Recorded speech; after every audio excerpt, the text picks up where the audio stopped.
Si se analizan los últimos minutos de Cristo en la cruz desde el punto de vista agnóstico, sin religión, solamente humano, ¿se puede tener un mensaje igual de poderoso? El poema Cristo en la cruz del agnóstico Jorge Luis Borges.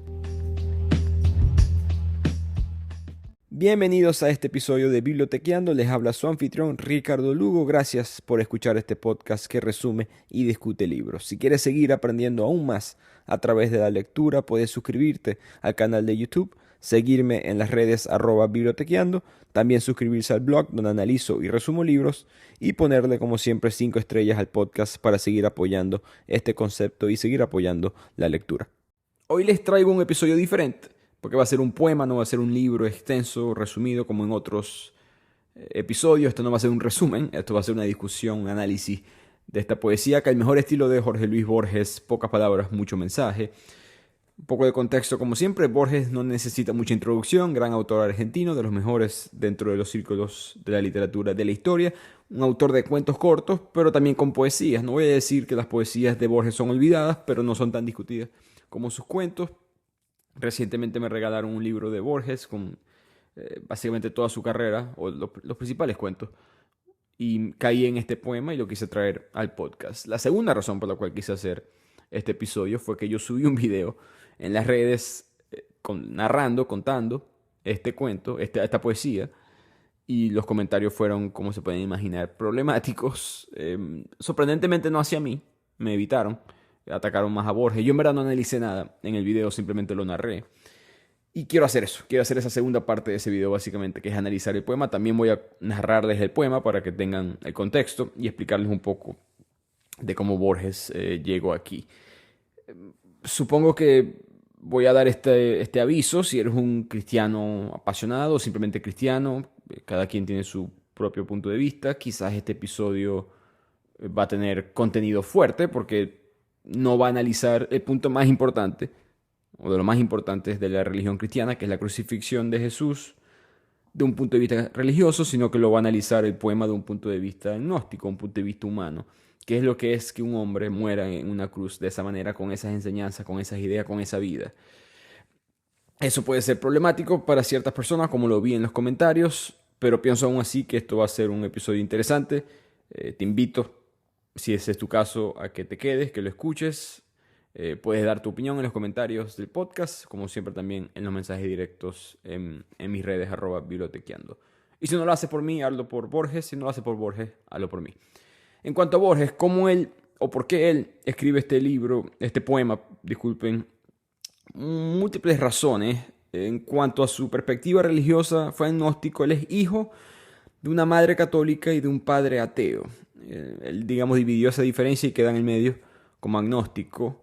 Y ahí sale un poco de esa temática, de esas ganas de él de explorar el tiempo, el espacio, el destino, el sueño, la realidad. Él siempre le gustó la simbología religiosa. Estudió mucho la literatura inglesa, que tiene mucha, por supuesto, simbología cristiana. Shakespeare él hace muchas referencias a la Biblia, a la cábala judía, a las primerias literaturas europeas, la literatura clásica, filosofía, muchos de sus libros basados en lugares del Medio Oriente, civilizaciones primitivas. Él siempre tuvo una conexión con la religión de ese estilo. Un hombre muy leído, un erudito, bibliotecario en Buenos Aires. Mencioné esto en las redes también. Umberto Eco, El nombre de la rosa. En ese episodio, en ese libro, que más adelante es una película que muchos de ustedes han visto con Sean Connery. En esa película hay el personaje, sin arruinarles la historia, un personaje se llama Jorge Burgos, que es un hombre viejo, bibliotecario. Se conoce dónde están todos los libros a pesar de ser ciego. Ese Jorge Burgos es en honor a Jorge Luis Borges, que también termina ciego los últimos años de su vida. Umberto Eco leyó La Biblioteca de Babel de Borges, un cuento corto de este autor, y en honor a esa historia de la Biblioteca de Babel, él crea este personaje de Jorge Burgos para darle su saludo a Borges. Pero volviendo a la religión del autor, Borges llegó a declarar: ser agnóstico significa que todas las cosas son posibles, incluso Dios, incluso la Santísima Trinidad. Este mundo es tan extraño que cualquier cosa puede suceder o no suceder. Entonces, agnóstico A diferencia del ateo, el ateo es un rechazo total, ¿no?, a la religión. Esto no existe, punto. Es mi creencia de que no existe. El agnóstico dice, estoy de acuerdo contigo, no pienso que haya evidencia suficiente para demostrar que esto existe. Pero en mi mente, digamos, científica, o con mi mente de método científico, tengo que permitir la posibilidad de que exista. No significa que tengo que creer en ella. Y usualmente ambos ateos y agnósticos están igualmente en contra de los valores, entre comillas, culturales de las religiones. Eso no es tan así en el occidente, pero históricamente, si han leído a Christopher Hitchens, ese sería el típico agnóstico. Él decía que ateo debería ser como un agnóstico, él utilizaba ateo mucho, pero básicamente ese es el concepto. Su abuela protestante inglesa le enseñó desde muy joven a Borges a leer la Biblia, rezaban el Padre Nuestro todos los días, todas las noches, y fue una promesa que él le hizo a su madre. Él siempre tuvo una conexión con la religión en ese aspecto, desde el punto de vista familiar. Cuando Borges muere, él muere en presencia de un sacerdote. Eso es un hecho, digamos, histórico que ha causado que muchas personas mencionen a Borges como un agnóstico de anime, como un agnóstico demasiado conectado a la religión para el gusto de ellos. Eso para mí no es cierto. En verdad, él viajaba mucho, o mejor dicho, voy a explicar por qué él termina con un sacerdote a pesar de ser agnóstico en los últimos minutos de su vida. Él viajaba con su asistente María Kodama, que se termina convirtiendo en su esposa en su último año de vida, últimos meses, en verdad. Era una mujer argentina de ascendencia japonesa y alemana. Cuando él muere, ella reporta muchas de las conversaciones que él tuvo con Borges sobre estos días, y ella explica que al final él empezó a considerar hacer esas preguntas filosóficas que pienso que todos nos hacemos en vida, pero al final de nuestras vidas estoy seguro que aparecen más, que es, bueno, ¿qué va a pasar después de esto? Si es que pasa algo. ¿Cuáles son las posibilidades de que haya una vida después de la muerte? María Kodama explica que él hacía esa pregunta a ella frecuentemente porque ella tenía una mezcla religiosa interesante, hija de una madre católica y de un padre sintoísta, que es una religión, digamos, indígena primitiva de Japón. Ella también era agnóstica y ella le respondió a Borges, cariño, si quieres que yo te responda eso, es mejor que llamemos a alguien que esté más calificado para responder esa pregunta. Esa persona más calificada es un sacerdote. Con eso, Borges ordenó que le llamaran a 2 clérigos, el sacerdote católico, en memoria a su madre, y el ministro protestante, en memoria a su abuela inglesa. Fue más el aspecto cultural, esa conexión cultural que tenía con estas religiones, la razón por la cual esos clérigos religiosos estaban presentes en la muerte de Jorge Luis Borges. Para que entiendan mejor el punto de vista de Borges en cuanto a la religión, el cristianismo específicamente, una frase de él: no creo en el Cristo, Hijo de Dios, sino en el hombre que fue Cristo. Con eso, empecemos a leer este poema, Cristo en la cruz. Running a business comes with a lot of what-ifs. But luckily, there's a simple answer to them. Shopify. It's the commerce platform behind millions of businesses, including Thrive Cosmetics and Momofuku. And it'll help you with everything you need. From website design and marketing to boosting sales and expanding operations, Shopify can get the job done and make your dream a reality. Turn those what-ifs into... Sign up for your $1 per month trial at shopify.com/special offer. In golf, precision is everything, on and off the course. PGA of America chose advanced 5G solutions from T-Mobile for Business for smooth operations and seamless transactions. Together, we enhance ticketing and concessions for better fan experiences from gate to green. This is pro-level efficiency. This is PGA of America with T-Mobile for Business. Take your business further at T-Mobile.com/now. Cristo en la cruz. Los pies tocan la tierra. Los 3 maderos son de igual altura. Cristo no está en el medio, es el tercero. La negra barba pende sobre el pecho. El rostro no es el rostro de las láminas, es áspero y judío. No lo veo, y seguiré buscándolo hasta el día último de mis pasos por la tierra. El hombre quebrantado sufre y calla, la corona de espinas lo lastima. No le alcanza la befa de la plebe, que ha visto su agonía tantas veces, la suya o la de otro, da lo mismo. Cristo en la cruz desordenadamente piensa en el reino que tal vez lo espera. Piensa en una mujer que no fue suya. No le está dado ver la teología, la indescifrable Trinidad, los gnósticos, las catedrales, la navaja de Ockham, la púrpura, la mitra, la liturgia, la conversión de Gutrún por la espada, la Inquisición, la sangre de los mártires, las atroces cruzadas, Juana de Arco, el Vaticano que bendice ejércitos. Sabe que no es un dios y que es un hombre que muere con el día. No le importa. Le importa el duro hierro de los clavos. No es un romano, no es un griego. Gime. Nos ha dejado espléndidas metáforas y una doctrina del perdón que puede anular el pasado. Esa sentencia la escribió un irlandés en una cárcel. El alma busca el fin, apresurada. Ha oscurecido un poco, ya se ha muerto. Anda una mosca por la carne quieta. ¿De qué puede servirme que aquel hombre haya sufrido si yo sufro ahora? Así que ese es el poema. Como se pueden imaginar, reacciones conflictivas en las redes. Aquí le estoy leyendo, le voy a leer rápidamente algunos comentarios que me dejaron.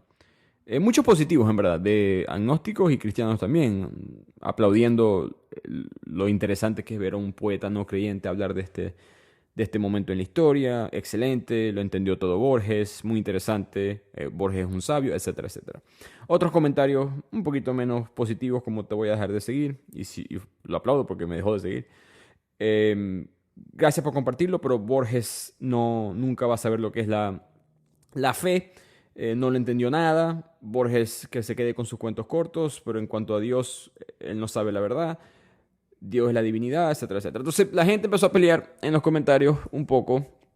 Nada del otro mundo comparado con otros, pero quise hacer este episodio es por eso, para poder contarles lo que él en verdad quiso decir con cada frase. Y ya, pues si no te gusta, bueno, esa es tu decisión. Pero empecemos con los primeros 6 versos. Borges dice: Cristo en la cruz, los pies tocan la tierra, los 3 maderos son igual de altura, Cristo no está en el medio, es el tercero, la negra barba pende sobre el pecho, el rostro no es el rostro de las láminas, es áspero y judío. Entonces ahí, de una, Borges quiere humanizar a Cristo, nos quiere avisar: mira, aquí no estoy hablando de Cristo, Jesucristo, estoy hablando de Josiah, del hombre humano, el hombre histórico, no una deidad, sino un ser humano. Por eso que dice: los pies tocan la tierra, bajándolo de lo celestial, devolviéndolo a lo terrenal. Y después, para hacer énfasis en ese punto, lo baja al nivel de los otros 2 hombres que están siendo crucificados, ¿no? Los 2 ladrones, los 3 maderos son de igual altura y él no está en el medio, es el tercero. Una imagen diferente, pero bastante interesante y poderosa de lo que es la crucifixión, ¿no? Creo que no he visto una obra de arte, cristiana o no, que muestra a Cristo de tercero o de primero en las 3 cruces, o que no tenga la cruz de él más alta que la demás. Borges como que nos devuelve a la realidad de lo que fue, digamos, el Imperio Romano. Esto es un criminal desde el punto de vista de ellos, es declarado culpable de un crimen. Estas crucifixiones sucedían a cada rato. ¿Por qué habría una cruz más alta para Cristo? ¿No? Claro, para el arte cristiano tiene sentido, pero para el agnóstico, para el que está viendo esto desde el punto de vista humano, las 3 cruces deberían estar del mismo tamaño. Especialmente cuando uno factoriza el elemento histórico. La crucifixión era tan común en el Imperio Romano que en un solo día se llegaron a practicar 6.000.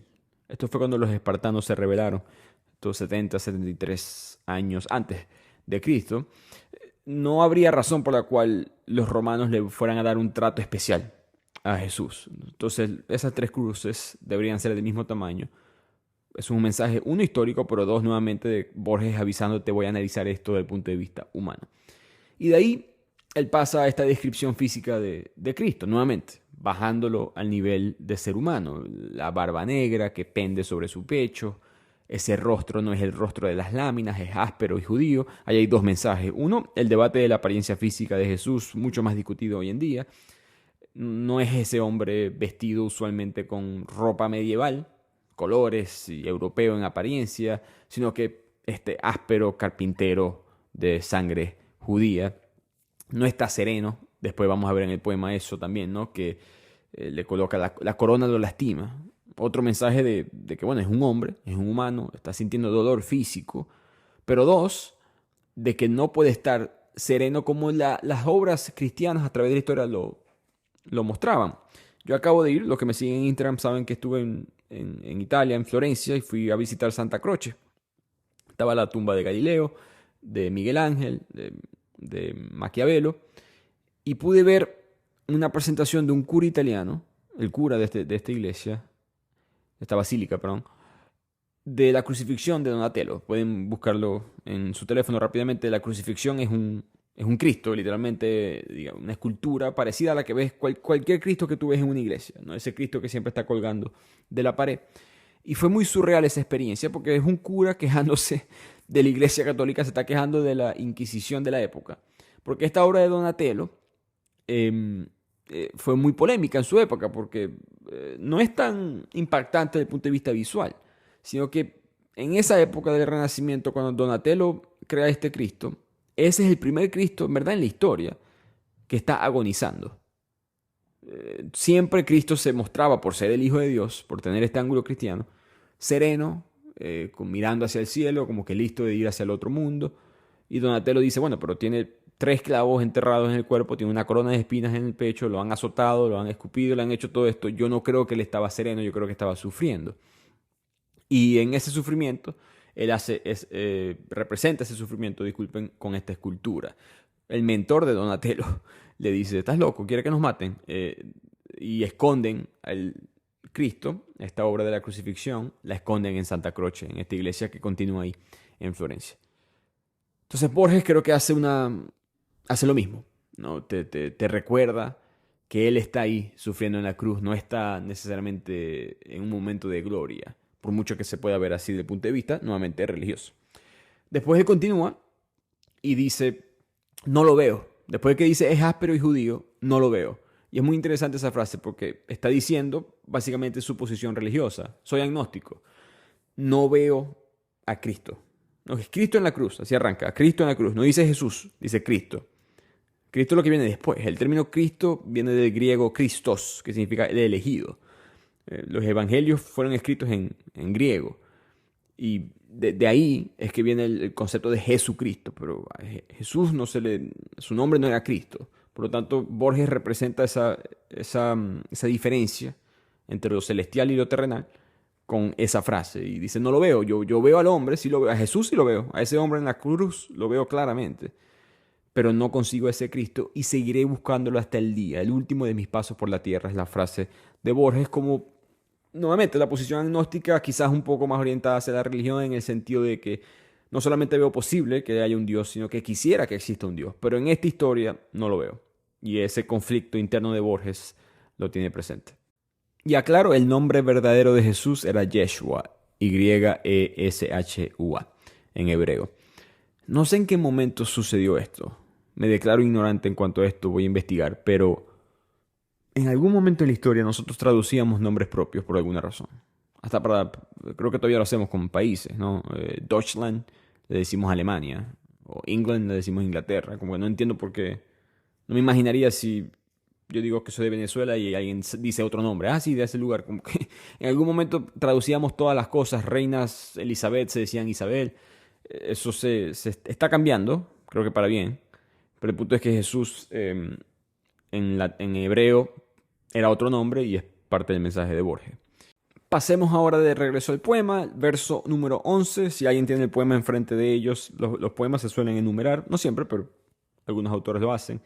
En el verso 11, no lo alcanza la befa de la plebe, que ha visto su agonía tantas veces. La suya o la del otro, da lo mismo.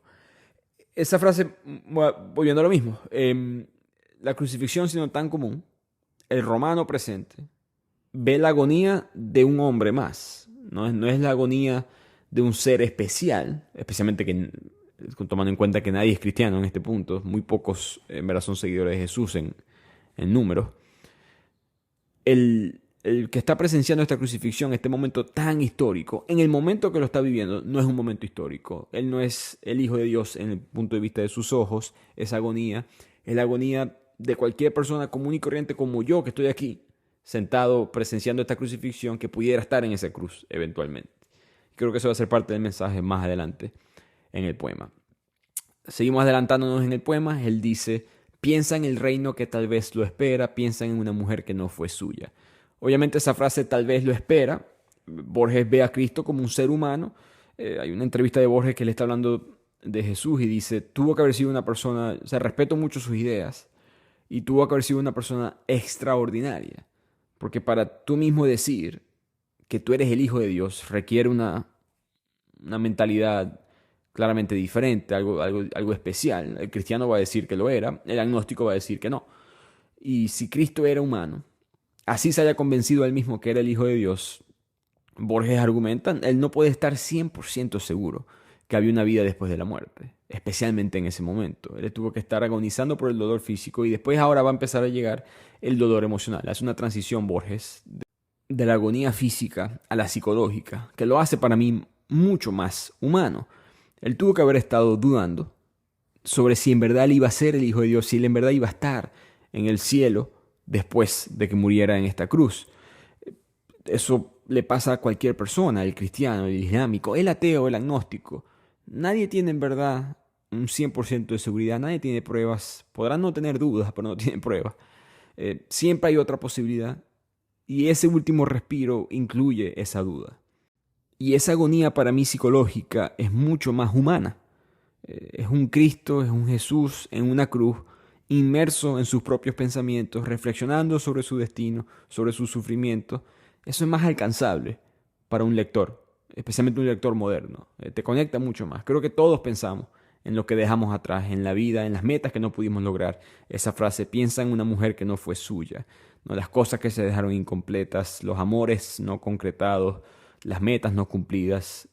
Es una referencia también a La Última Tentación de Cristo, que es otra obra de Borges, pero para mí manifiesta muy bien la complejidad de un ser humano, y este ser humano ahorita está sufriendo una crucifixión. Y con eso ahora Borges hace otra transición en el poema, lleva tres que yo he contado. La primera es la transición de Jesús de lo celestial a lo terrenal, con la que empieza el poema. Después hace una transición del dolor físico de Cristo en la crucifixión al dolor del pasado, que es un dolor mucho más psicológico, y después la transición del pasado y presente, tanto lo físico y lo emocional, al dolor del futuro, el dolor de lo que va a venir después de Cristo, de lo que va a ser el cristianismo como tal. Y eso es en el verso 17 del poema, cuando Borges dice, no le está dado ver la teología, y arranca con un número de distintos sucesos históricos que cambiaron al cristianismo por siempre: la indescifrable Trinidad, las catedrales, la conversión de Gutrún por la espada, la Inquisición, las cruzadas, Juana de Arco, el Vaticano bendiciendo ejércitos. Todos estos son sucesos históricos, y es la crítica de Borges, la diferencia entre Cristo y la Iglesia, o Cristo, el hombre, y Cristo, la religión. Vamos uno por uno de estos eventos que él nombró para analizarlos desde el punto de vista del poema y desde el punto de vista histórico también. Empecemos, como dice Borges, la indescifrable Trinidad. La Santísima Trinidad, muy bien reportada, pienso que los hispanohablantes todo el mundo la conoce, pero el contexto histórico es que, como muchas otras cosas del cristianismo, esas prácticas o conceptos no empiezan hasta después, hasta que llega el mundo de la teología, en verdad. Porque muchos concilios, como el de Nicea, donde se inventa este concepto de la Trinidad, que es ya 300 años después de la muerte de Jesús, con la ayuda de la mano política muy poderosa y habilidosa de Constantino. En el concilio de Nicea se determinan muchas de las bases cristianas, muchas de las creencias. Y partes de esas creencias vienen de dudas, de preguntas. Y una de esas preguntas es cómo es que Jesús es el Hijo de Dios, pero también es Dios. Entonces hay un Dios allá y un Dios acá. Son dos dioses, somos una religión politeísta. ¿Cuál es este concepto, no? Y en ese proceso se desarrolla la teología como una especie de ciencia, la ciencia de Dios, por decirlo así. Por eso que Borges arranca con la frase, no le está dado ver la teología. Cristo no vio teología, la teología vino después. Y arranca con uno de los factores que son determinados en estos procesos teológicos más importantes, que es la indescifrable Trinidad. En este caso, la unión del Padre, Hijo y Espíritu Santo. Por eso que Borges la menciona, que Cristo no va a poder ver la institución de esa idea. Eso viene después. Después Borges en el poema menciona a los gnósticos. Muy interesante que lo mencionó a ellos. Porque eso fue un movimiento religioso, filosófico, que se desarrolló al principio del cristianismo. Después de la muerte de Jesús, en ese primer siglo, después de Cristo, hubo como que una fusión de antiguas ideas de sectas judías con cristianas tempranas y distintos sistemas religiosos de la época. Y ellos llegan a una conclusión de crear una distinción entre un Dios supremo y oculto y una deidad menor y malévola. Básicamente, el Dios que creó la tierra, el Dios que creó el universo material, es un Dios imperfecto, es un Dios con defectos, porque este universo tiene defectos. Donde viven ese Dios, ese universo celestial que habla el cristianismo, el reino de los cielos, ese reino, ese debe ser el verdadero, el perfecto, creado por otro Dios, y ese sí es perfecto. Repito, un argumento religioso, filosófico, pero ellos se dividen del ortodoxo del cristianismo, hablaban mucho menos del pecado, del arrepentimiento, hablaban mucho más de la iluminación o la ilusión. Por supuesto, fueron perseguidos más adelante, que creo que es por eso que Borges los menciona. Ustedes pueden interpretar esto de manera diferente, pero yo creo que él nombra a los gnósticos como mostrando cómo rápidamente, después de crearse una idea, el que la crea, en este caso Cristo, al morir no la va a poder ver, pero va a tomar tantas direcciones que van a crear tantos conflictos. No que sea su culpa, simplemente que eso va a suceder. Él no pudo ver esto. Él no pudo ver los gnósticos como un ejemplo de las distintas interpretaciones de su palabra, de las distintas interpretaciones de lo correcto. Y esto sucede en la religión y fuera de la misma religión. Cualquier ideología, esto sucede. Aquí en Estados Unidos hay distintas banderas de Estados Unidos. Hay gente que a veces las ves en los carros con una calcomanía de una bandera de los 1800, porque eso tiene un mensaje político. La bandera de LGBTQ tiene no sé cuántas versiones ya. Siempre hay ideologías, siempre va a haber un grupo que va a decir, no, esta es la manera correcta, ¿no? Y eso siempre sucede, para bien o para mal. Y Jesús no va a poder ver eso desde la cruz. Él va a ver un fin humano. Lo que viene después, el resto de la humanidad va a tener que lidiar con eso. Ahora Borges pasa en el poema a decir las catedrales, la navaja de Ockham. Las catedrales son una metáfora de la opulencia, no de la iglesia más adelante, que pudo construir estas grandes obras artísticas, arquitectónicas. Para mí también son un producto de la complejidad de la institución de la iglesia, su conexión que va a tener con el gobierno, la política, la sociedad, las finanzas, el dinero. Los que han leído un libro que tengo tiempo queriendo hacerles un resumen, los pilares de la tierra de Ken Follett, saben exactamente a lo que me refiero. Y la navaja de Ockham es un principio filosófico, en verdad, pero es un principio filosófico de un fraile franciscano, Guillermo de Ockham. Básicamente, el principio dice que si hay varias explicaciones posibles para un fenómeno, todas tienen sentido, la más simple es la correcta. En términos coloquiales, si una explicación es muy complicada y una explicación más simple, esa debe ser la cierta. Era la teología, en verdad, de este franciscano Guillermo de Ockham. Otro mensaje para mí conectado con la indescifrable Trinidad. Después, Borges dice la púrpura, la mitra, la liturgia. Esa es la descripción del Papa y de la Iglesia Católica. La púrpura es ese color que se utiliza en ciertos momentos del año litúrgico, la Cuaresma, el Adviento. La mitra es el sombrero ceremonial que utilizan los obispos y otros líderes religiosos dentro de la tradición católica. Y la liturgia es como los rituales, ese conjunto de rituales, la ceremonia, las prácticas religiosas. Todo esto, creo que a excepción de la última cena, la Eucaristía como tal, no tiene conexión con lo humano de Cristo, lo que quiere mostrar Borges. Son cosas que él no va a poder ver más adelante. Después Borges menciona la conversión de Guthrum por la espada.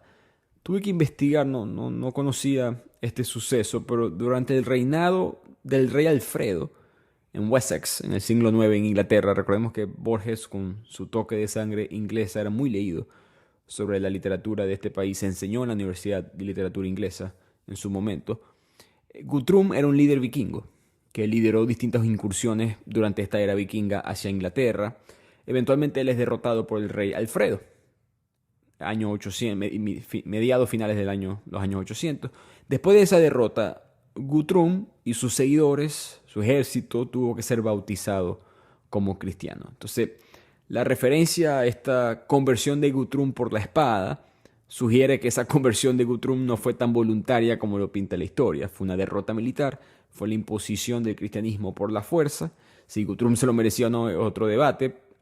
Creo que Borges está trayendo una metáfora de que esto que presenciaron los vikingos paganos con los cristianos, más adelante lo van a presenciar otros grupos. Y acabo de darme cuenta que cometí un error que critiqué en este episodio, que es traducir un nombre propio. No es el rey Alfredo de Inglaterra, era el rey Alfred de Inglaterra, el grande de Essex, era su sobrenombre.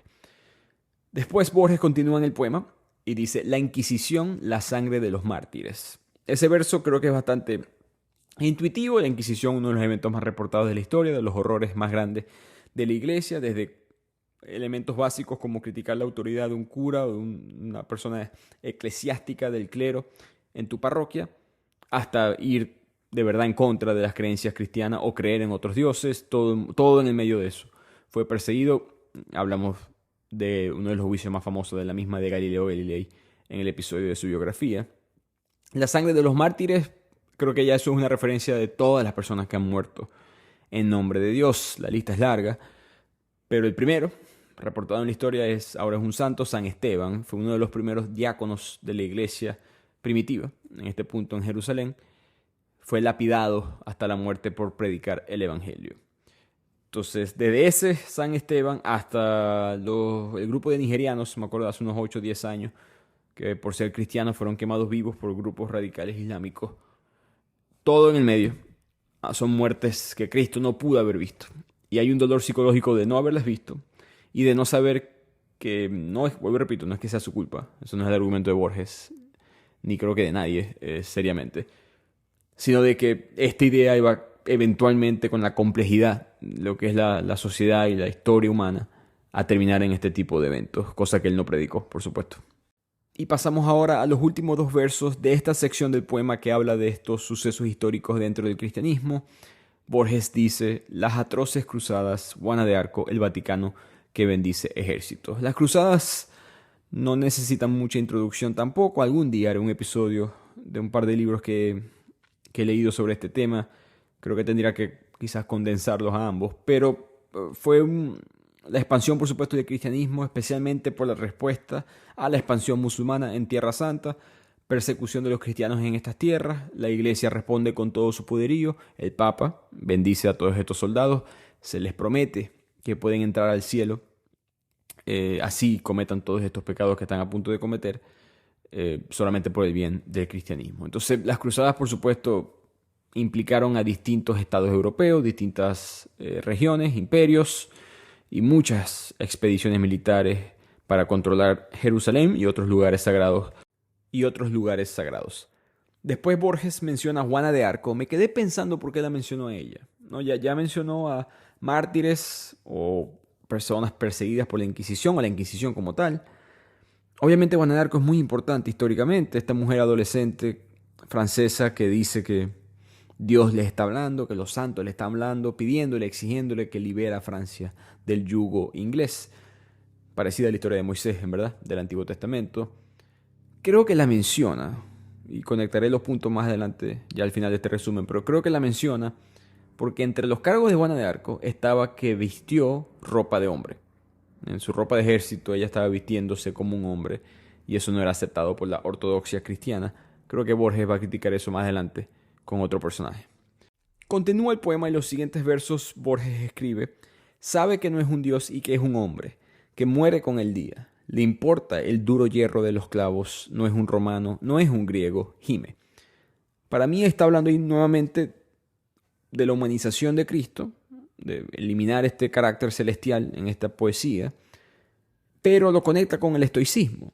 ¿No? En todas estas obras que ya mencionamos de Cristo, toda esta representación de este hombre sereno, celestial en la cruz, mientras está sufriendo un gran dolor, el duro hierro de los clavos. Eliminar el estoicismo es otra opción. Como que tampoco Jesús creía en esta filosofía. Él no era estoico. Él está sufriendo, el gime del dolor. Sufre en la cruz desde el punto de vista humano.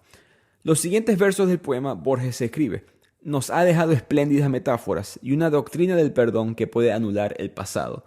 En paréntesis, Borges coloca: esa sentencia la escribió un irlandés en una cárcel. Y yo me quedé pensando en quién era este irlandés y tuve que investigar un poco y conseguí un profesor de literatura aquí en Estados Unidos que leyó este poema y él dice: ese irlandés debe ser Oscar Wilde. Oscar Wilde, por supuesto, famoso autor, seguramente uno de los preferidos de muchas personas que me escuchan. Él cayó preso tristemente en el siglo XIX por ser homosexual. En esas difíciles horas en la cárcel, días que tuvo en la cárcel, él escribió unas cartas que él quiso enviarle a su amante.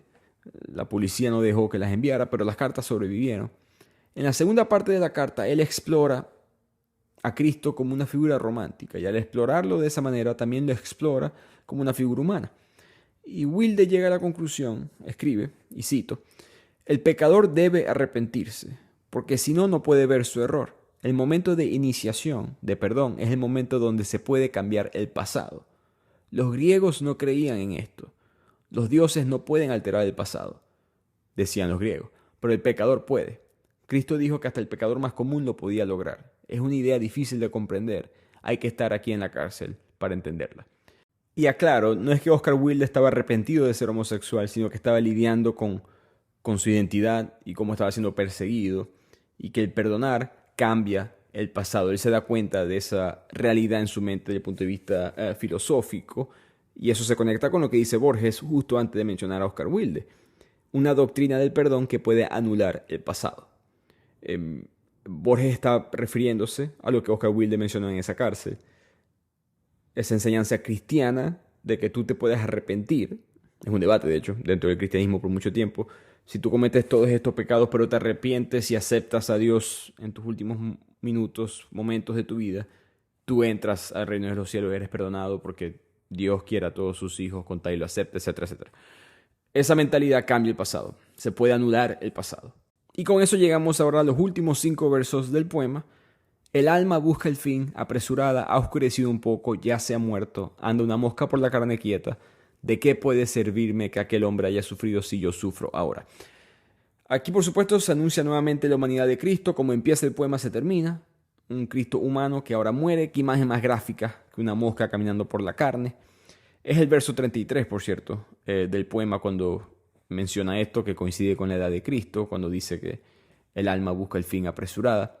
Pero lo importante son esos últimos 2 versos. ¿De qué puede servirme que aquel hombre haya sufrido si yo sufro ahora? Esa pregunta tan cuestionada, trascendental, filosófica, hasta dentro del cristianismo. Yo acabo de terminar de leer hace un par de semanas un libro que se llama Dominio, de Tom Holland, que cuenta la historia del cristianismo, y se ven las distintas reformas, cómo la ortodoxia cristiana va cambiando, distintas ideas parecidas nuevamente a una ideología política en ese aspecto. Y vemos cómo la crucifixión, la muerte de Jesús fue interpretada de distintas maneras, evolucionó su mensaje. Al principio era para que él pudiera resucitar. De por sí que si resucitó o no fue un debate por un tiempo dentro del mismo cristianismo, distintas ramas de pensamiento en cuanto a eso. Pero además tenemos el debate de cómo interpretar esa muerte, ese sacrificio de él en la cruz. Ese debate lo devuelve Borges al presente y con intención lo pone para mí en los últimos 2 versos, para que tú te hagas la pregunta: ¿de qué sirvió? Y cada quien puede tener su propia respuesta. La manera que yo lo interpreté es que sin sufrimiento no hay gloria, no hay amor sin sacrificio, ¿no? Y ahí creo que está la conexión de esta crucifixión. Si quieres aprender algo de Cristo, el ser humano, él sacrificó, él arriesgó. Él sí, como el código de Hammurabi que lo he hablado tantas veces, él sí colocó un riesgo que él estuvo dispuesto a pagar. Él no te pidió a ti que creyeras en esto sin él arriesgar nada. Él también arriesgó, lo perdió todo. Y eso tiene un valor muy filosófico, muy humano, que puedes aprender del Cristo humano, sin tener que aprender del Cristo cristiano, el mismo que Jorge Luis Borges no ve en este poema. Y con eso llegamos al final del poema. Espero que lo hayan disfrutado. Para mí ese es el propósito, ¿no? Explorar a Jesús, a Josiah, sin necesidad de explorar la religión. Ese fue el regalo que nos dio Borges con este poema. Muchas capas de aprendizaje. Cada uno de ustedes va a tener su propia interpretación. Pueden dejarlo en los comentarios nuevamente o comentarme también mensaje directo en las redes. Es una experiencia del sufrimiento de una persona en sus últimos días y buscando el sentido y la conexión de nosotros a esos momentos. Esa es la enseñanza. Esa fue la enseñanza del Cristo humano para Borges. Y esa fue la mente o la perspectiva de una de las mentes más importantes de la literatura en toda la historia. Nos vemos la próxima semana en otro episodio de Bibliotequiano.